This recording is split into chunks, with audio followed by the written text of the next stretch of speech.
हमारे साथ जुड़ रहे हैं ओम प्रकाश माथुर जी, जो जहां पर कदम रख दे वहां पर बीजेपी की सरकार बना ही देते हैं और कमल खिला ही देते हैं। छत्तीसगढ़ के प्रभारी बनकर इनका दूसरा दौरा है छत्तीसगढ़ में, और बीजेपी में काफी ज्यादा ऊर्जा इसी वजह से देखने को भी मिल रही है।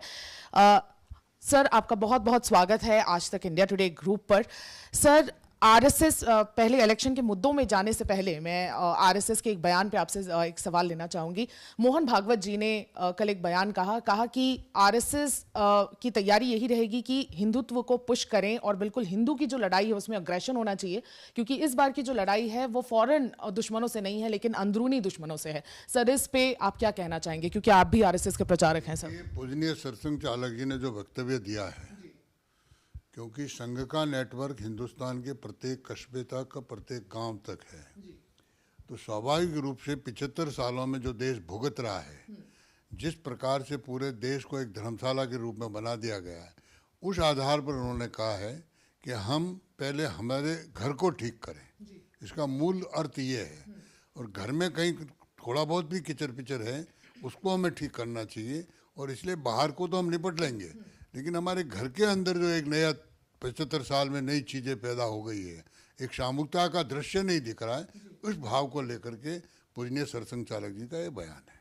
सर, वो अंदरूनी दुश्मनों को किस तरह, क्या अंदरूनी दुश्मनों की बात की जा रही है सर यहाँ पे, अगर आप स्पेसिफिकली बताएं। पूरे देश को पता है कि जिस प्रकार से देश अंदर ही अंदर अलग अलग विभाजन के माध्यम से, अलग अलग ग्रुप के माध्यम से, अलग अलग जाति पंथ के नाम से एक तरह से नया स्वरूप खड़ा किया जा रहा है और कुछ उग्रता की ओर बढ़ रहे हैं, तो उनका ये कहना है कि भाई इस सब को कम करके पहले हम सब भारतवासी हैं, हम सब हिंदुस्तान के नागरिक हैं, इस मन को लेकर के हम आगे बढ़ें।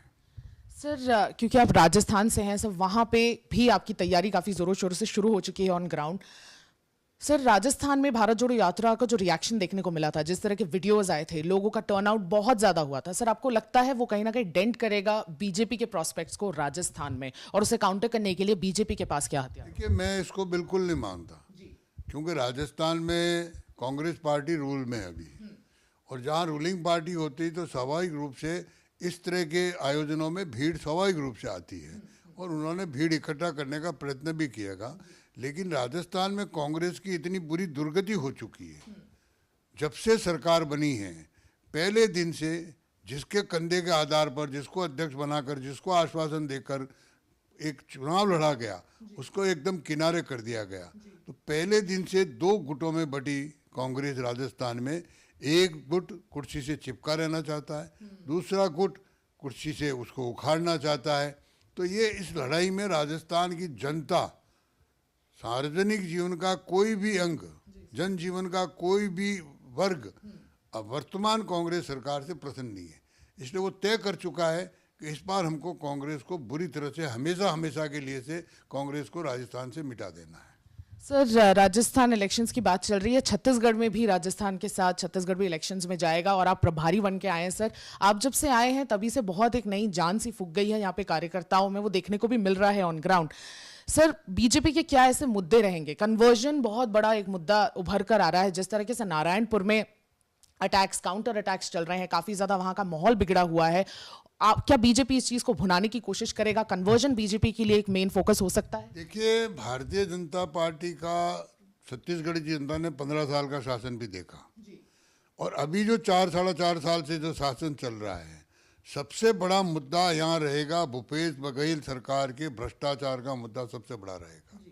जिस प्रकार से श्रद्धेय नरेंद्र मोदी जी ने गांव, गरीब, किसान की योजनाएं लागू की, उनको किस प्रकार से रोका जाए, ये सारा गांव की जनता के पास है। तो हमारा सबसे बड़ा मुद्दा इस कांग्रेस सरकार का भ्रष्टाचार, कुशासन, लॉ एंड ऑर्डर, ये मुख्य मुद्दा रहेगा।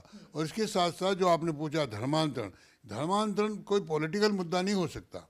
धर्मांतरण स्वाभाविक रूप से लोगों के मन में लालच देके, यहाँ तो घटना घटी, रायपुर प्रॉपर में घटना घटी कि लालच के माध्यम से धर्मांतरण किया जाता था।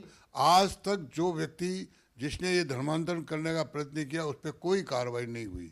और तो और भूपेश बघेल की सरकार ने, चाहे वो IPS हो चाहे IAS हो, वो स्वयं ये मानने लगे कि धर्मांतरण की स्पीड बहुत बढ़ गई है और आगे जाकर लॉ एंड ऑर्डर की स्थिति बन चुकी है। ऑन पेपर उन्होंने अपने नीचे के अधिकारियों को, नीचे के अधिकारियों ने ऊपर के अधिकारियों को लिखित में दिया है। तो धर्मांतरण का मुद्दा स्टेट गवर्नमेंट का है और भूपेश बघेल की सरकार ने तय किया है कि मैं धर्मांतरण के मुद्दे से धर्मांतरण करवा करके दोबारा सरकार बनाऊं। लेकिन अब ये जनता समझ गई है छत्तीसगढ़ की, वो नहीं चाहती। और जो नारायणगढ़ में आपने रिएक्शन देखा है वनवासी बंधुओं का, उससे साफ प्रतीत होता है कि वो अब धर्मांतरण नहीं चाहते, वो जहाँ है वहाँ रहना चाहते हैं, उनका खुद का मौलिक अधिकार है। लेकिन लालच से, किसी प्रलोभन से उनको एक बरगलाया जाता है। लेकिन समाज स्वयं खड़ा हुआ है और जो नारायणपुर की घटना वो आप सबके सामने है कि समाज स्वयं आगे होकर के इस विषय को रोकने के लिए खड़ा हुआ है।